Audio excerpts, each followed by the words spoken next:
Hello guys, how are you? I'm Hardeep Singh. Welcome back to your own YouTube channel. IELTS updates and recent exams. For more updates related to recent IELTS exam writing test topics, listening, reading, practice test, and speaking, you got guesswork. Please, guys, participate in everyday listening and reading practice test to achieve your desired band score in your actual IELTS exam.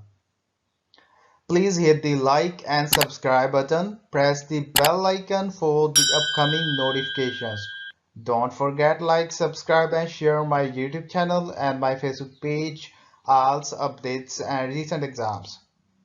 Now turn to part 1. You will hear a man who runs a transport hire company talking to a woman who wants to hire a vehicle. First, you have some time to look at questions 1 to 5.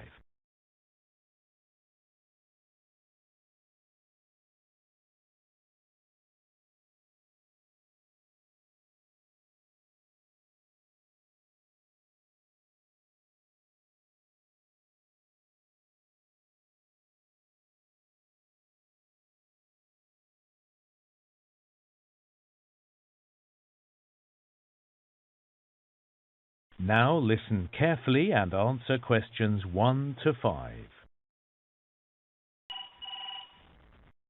Good morning, Island Transport Company. This is Brian speaking. Morning. This is Jenny Cartwright here. I'm visiting the island next week and I want to hire some form of transport. No problem, Jenny. Island Transport can offer a range of different vehicles to hire. So the first option is a motor scooter. They're very popular. Oh, right. And how much do they cost to hire? Well, you can hire them by the hour or by the day. Per hour, it's $15.50.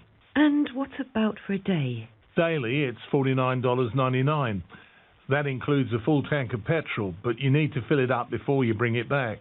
Is a scooter a good way to get around the island? Oh, yes. It's a lot of fun. Visitors really enjoy it.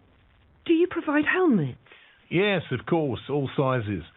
We can also let you have gloves as well. It's not a bad idea. Oh, yes, I hadn't thought of that. The only thing is with the scooters, you have to keep to sealed roads. That means you can't ride on Battenberg Road, so you can't visit the far end of the island. Sorry, I didn't catch the name of the road. Could you spell it? Sure, it's spelt Battenburg.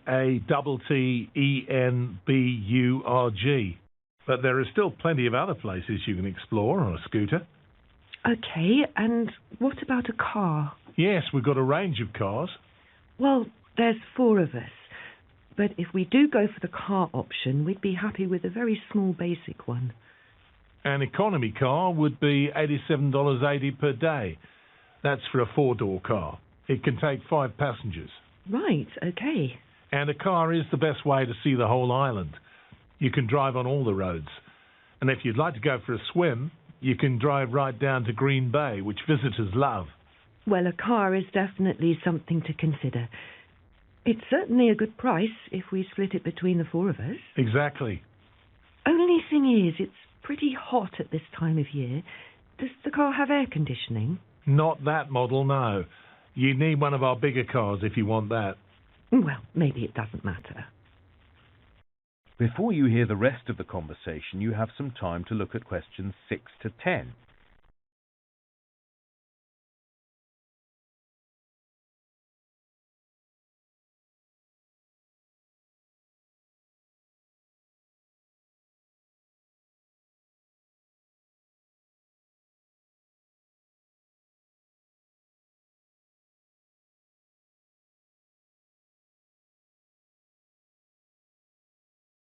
Now listen and answer questions 6 to 10. The other option to consider is an e-bike. These are very popular, like a normal bicycle, but with electric power to help you along. How much are they? Normally they're $59 per day, but I can offer you a discounted rate at the moment of $52.20. Oh, okay. To be honest, a lot of our customers these days prefer e-bikes to motor scooters because they're so quiet and peaceful. On some e-bikes, the battery is really heavy, but on these bikes, it's nice and light. I've never ridden an e-bike before. How difficult is it? Not difficult at all. You'll find they are very easy to handle. Like I say, just a normal pedal bike really, but you don't have to do too much work, which is a good thing because the island is quite hilly. These are good quality bikes too, well made with high quality brakes both front and back, so you won't have any problems. Well, that does sound like a lot of fun. Do they come with GPS? No, but we can provide you with a map. What about a lock? Yep, one of those as well with each bike, so you can leave it securely if you want to. I think my friends will like the idea of an e-bike. A good compromise. Well, like I say, they're very popular these days. And another big advantage is that you don't have to have a license for this type of vehicle. Well, let me discuss it with my friends and I'll get back to you. No problem. Thanks for your time. That is the end of part 1. You now have 1 minute to check your answers to part 1.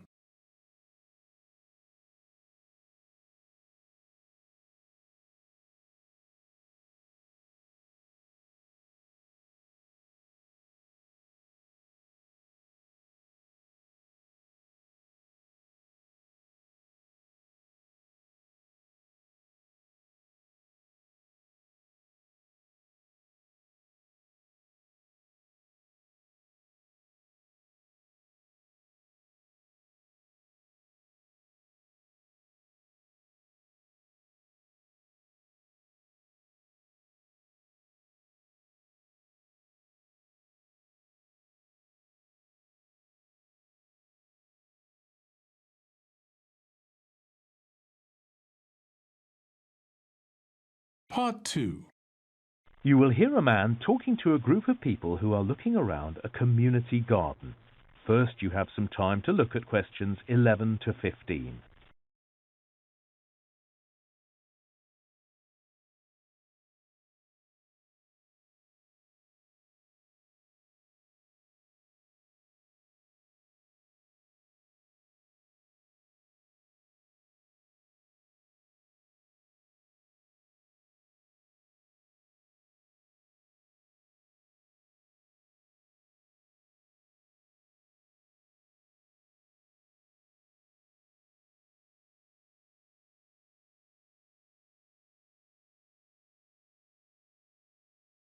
Now listen carefully and answer questions 11 to 15.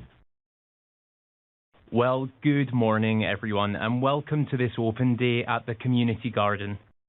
Our garden belongs to the local community and as you'll see, what we grow here is mostly fruit and different kinds of vegetables.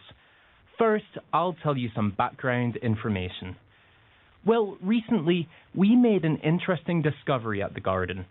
Before, we didn't know much about the history of this site. We only had a few documents and records.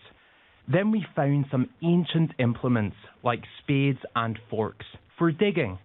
They were buried in the earth. Experts say these are at least 1,000 years old.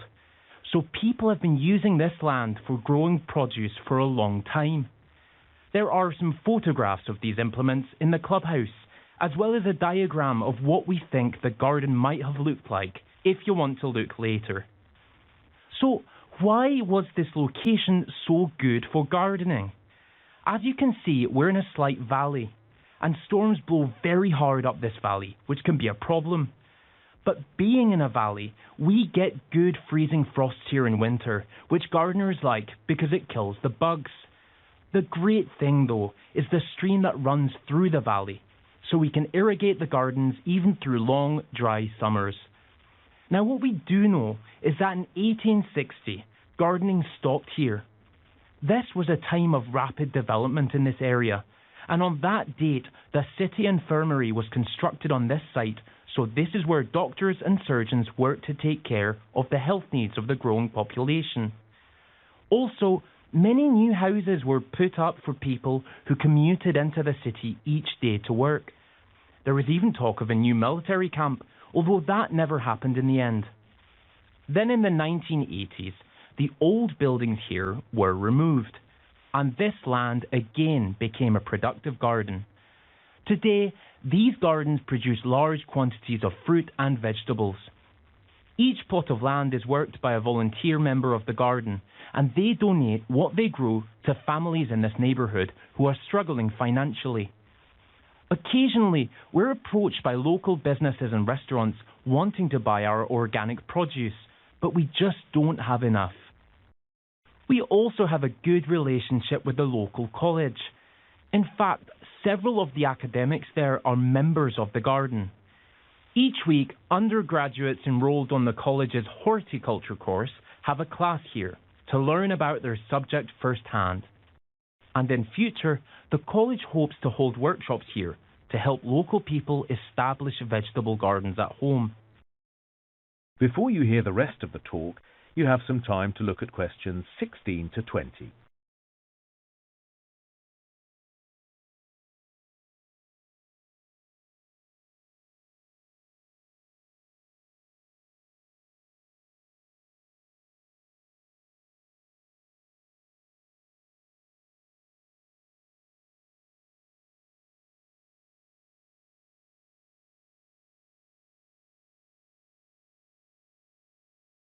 Now listen and answer questions 16 to 20.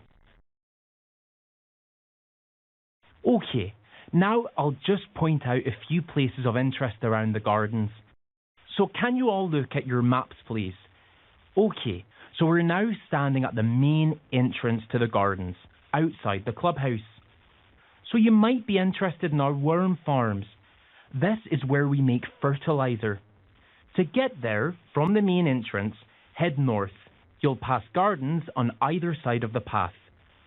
Just before the path curves round to the right, there's a turning on the left. Go down there and the worm farms are inside the first building you come to. It's also worth visiting our seed store. Again, head north and follow the path as it curves round to the right, through the gardens. You'll come to the orchard. Follow the path around the edge of the orchard, but don't go too far. The seed store is actually located inside the orchard, a very pretty spot. Now, the machinery shed might interest some of you. From the main entrance, just go into the car park and walk right to the end. You'll see a little path heading out to the west. It's down there. Our compost heaps are also pretty impressive. So head north from the main entrance, go past the first gardens and take the first turning on the left. Go to the end of that path. The compost heaps are built in the shape of a letter U. The drying room is also interesting. This is where we dry fruit to preserve it. To see how it's done, walk up through the gardens till you come to the orchard. Keep heading north and the drying room is right at the very end of that path, as far as you can go. Now, one other thing I'll mention are the outside toilet facilities. That is the end of part 2. You now have 30 seconds to check your answers to part 2.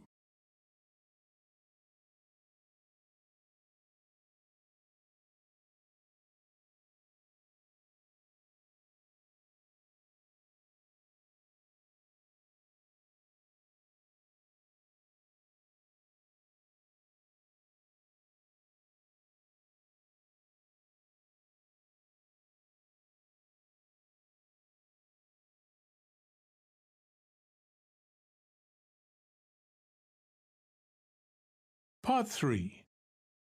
You will hear two technology students called Alia and Jason talking about their joint presentation on the benefits of playing video games. First, you have some time to look at questions 21 to 25.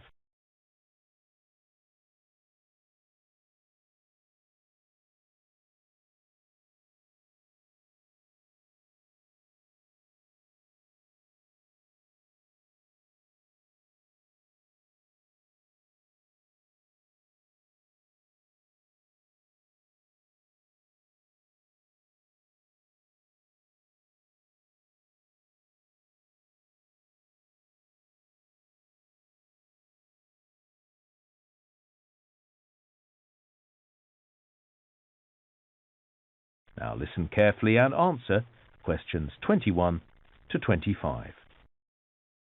Well, Jason, shall we do some planning for our joint presentation?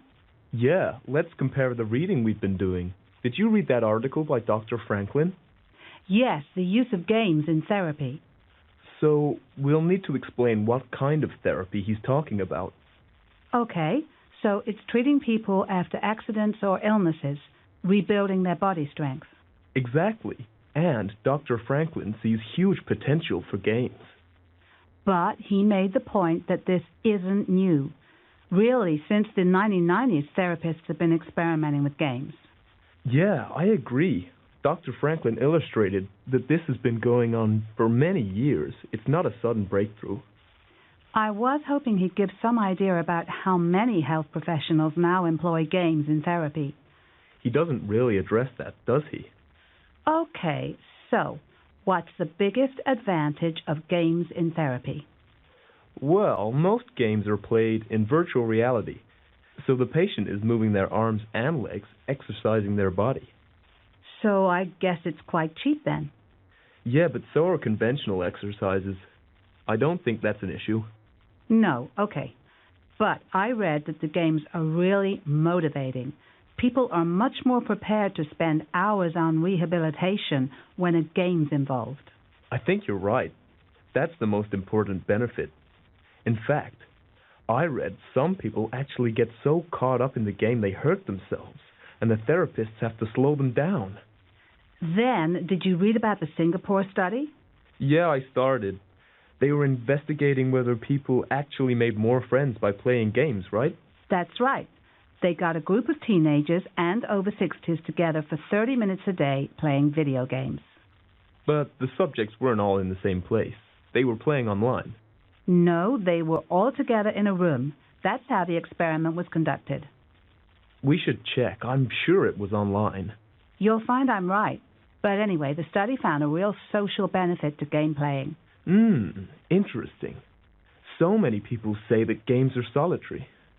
Well, the Singapore study showed that players develop empathy for each other and bond over games. A good point to make in the presentation.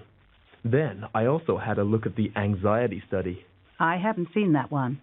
Well, they experimented with children waiting to see a doctor. Some were allowed to play games and some weren't. Was there a particular type of game? Well, just simple ones on handheld devices. And they found that the children who played games experienced considerably less stress and anxiety. Games distract the mind. That's the theory. Better for the children, but also better for the parents. That's what I like about this. Yeah, good point. It reduces the stress for everybody. There just needs to be some additional research to support the finding. We should also mention the Rhode Island research. Maybe, but the finding just reinforced what's been shown in earlier studies. That people can be distracted from their bad habits, like eating junk food or drinking fizzy drinks, by playing games.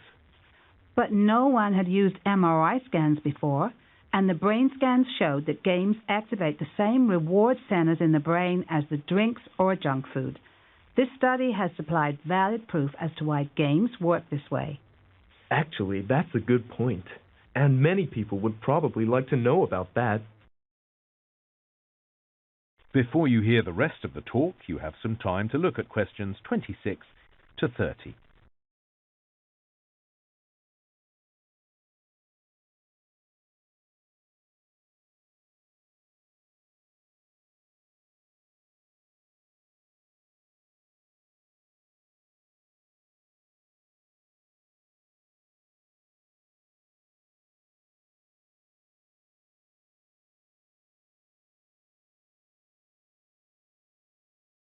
Now listen and answer questions 26 to 30. So then in the presentation we need some more research findings. Well, I read an interesting study about surgeons. It was in the USA, and it found that surgeons perform better when they play video games in their free time. That makes sense. I mean, games are obviously going to improve hand-to-eye coordination. Yeah, I guess it's predictable. Still interesting, though. Absolutely. Challenges the idea that games are just a waste of time. Then there was a study about vision and eyesight. Apparently, games may actually improve vision. Game players in the study could see differences in gray colors more effectively. That's odd though, isn't it? Because there are also studies showing a link between electronic screens and eye damage. Yeah, it's certainly controversial. I also read a study about sports. There's a company that makes video games which are supposed to encourage physical exercise. The idea is, you play the sport first in the game, and then you're more likely to do it for real. And the study apparently confirmed it. Well, I doubt that's really true. I know. Seems highly unlikely to me. Maybe just a marketing tactic by the company. The study about aging was a good one. Scientists in Germany found that games have a positive influence on older people by keeping their brains active. And that's going to be more and more significant as the population ages. Good news for game manufacturers. I also read that games can actually help your career. The problem-solving, decision-making, and leadership that are developed in some games can actually make you more effective in the workplace. And there's been quite a lot of previous research to back that up, too. Interesting. Then, another one that I found. That is the end of part 3. You now have 30 seconds to check your answers to part 3.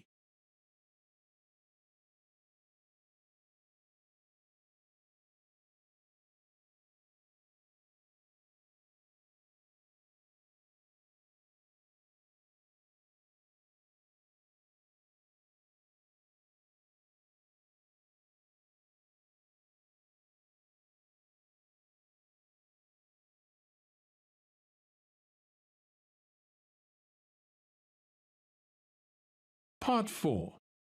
You will hear an anthropology student giving a talk about traditional Polynesian navigation. First, you have some time to look at questions 31 to 40.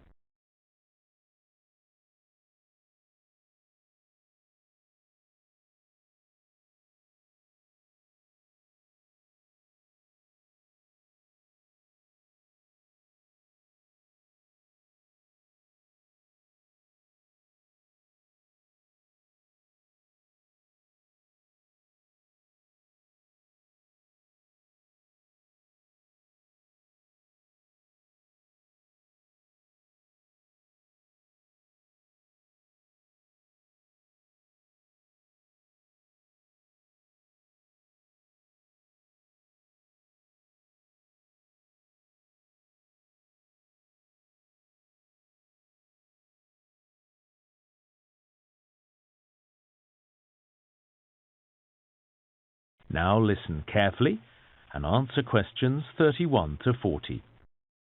Hi everyone. Today I'm going to be talking about traditional Polynesian navigation and voyaging. Now, in case you don't know, the islands of Polynesia are in the Pacific Ocean and include Hawaii, Tahiti and Samoa. All of these islands were originally uninhabited by humans. And for many years there was a debate about where the Polynesian people had migrated from. It was once suggested that they came from the Americas. However, that debate has been settled. Today, anthropologists recognize that the Polynesians began their journeys in Asia and from there migrated eastwards to the Pacific Islands. It's believed all the Polynesian islands had been settled by the 13th century.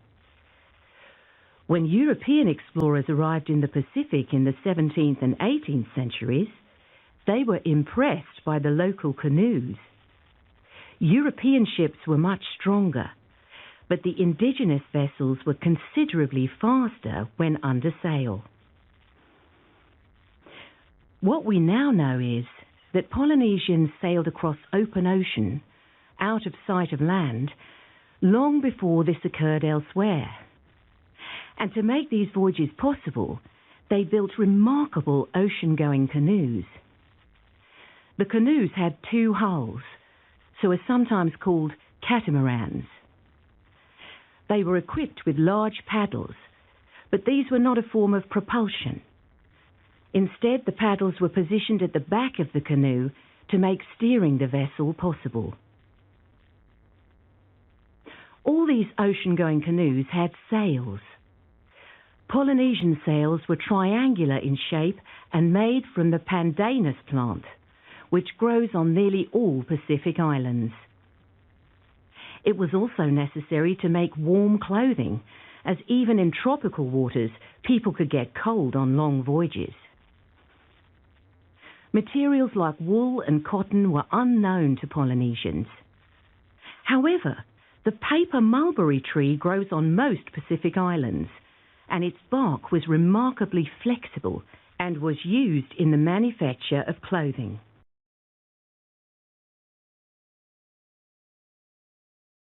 Next, we come to the issue of navigation at sea. How did Polynesians find their way once they were out of sight of land? We know that they did not have the magnetic compass, which told other navigators which direction was north. But the Polynesian navigators understood when numerous stars rose and set on the horizon. And using this, they could identify 32 different directions.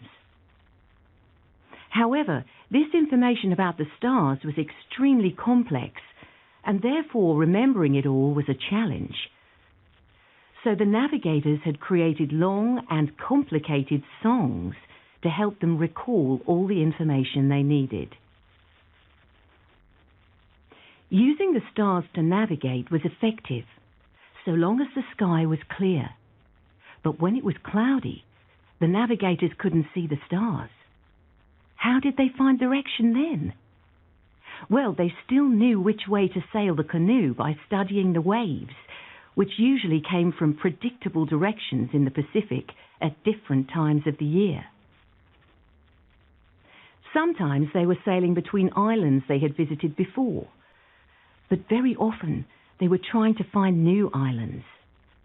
How did they know that land was nearby, just over the horizon? Well, there were various techniques. The navigators were experts at recognizing those particular birds whose habitat was the open ocean, and those that lived close to islands. So this was one way they knew that land wasn't far away. They were also skilled at noticing changes to the sea itself. The temperature of the water is constant in that part of the Pacific, but its color could vary in the proximity of land, and that was something else that they were able to detect. Well, as technology developed, traditional voyaging all but died out. The Polynesian peoples traveled by steamship and later aeroplane like everyone else. However, in recent history, there has been renewed interest in traditional voyaging. It began in 1976 when a new canoe, named Hawkulea, was built as a replica of traditional Polynesian vessels. This canoe was sailed from Hawaii to Tahiti, a distance of more than 4,000 kilometers across open ocean. And all the navigation was done using the techniques I've outlined today. The crew did not use modern instruments on the voyage. Since then, there has been a remarkable renaissance of traditional voyaging. Numerous canoes have been built in different Polynesian countries, which have sailed to almost every part of the Pacific. And the Hawkulea has now completed a 3-year circumnavigation of the world. As well as sailing, these voyages have sparked renewed interest among Polynesians in learning about their traditional cultures. The canoes themselves operate as floating classrooms, teaching young people about, for example, the music their ancestors once enjoyed. Another aspect of this has been the teaching of Polynesian languages, some of which were in danger of dying out. Now, one thing I'd like to add is... That is the end of part 4. You would now have 10 minutes to transfer your answers to the answer sheet. So guys, don't forget like, subscribe and share my YouTube channel and my Facebook page. IELTS updates and recent exams. For more updates related to recent IELTS exam writing test topics, listening, reading, practice test, and speaking, you got guesswork. Please guys participate in everyday new IELTS listening and reading practice tests to achieve your desired band score in your actual IELTS exam. For more IELTS material, visit my official website www.ieltsupdatesandrecentexams.com. The link is given below in the description. If you need PDF files of latest IELTS material, then please join my Telegram channel. So guys, please write your score below the comment section. Again, thanks for listening. God bless you all guys. Stay tuned, stay safe.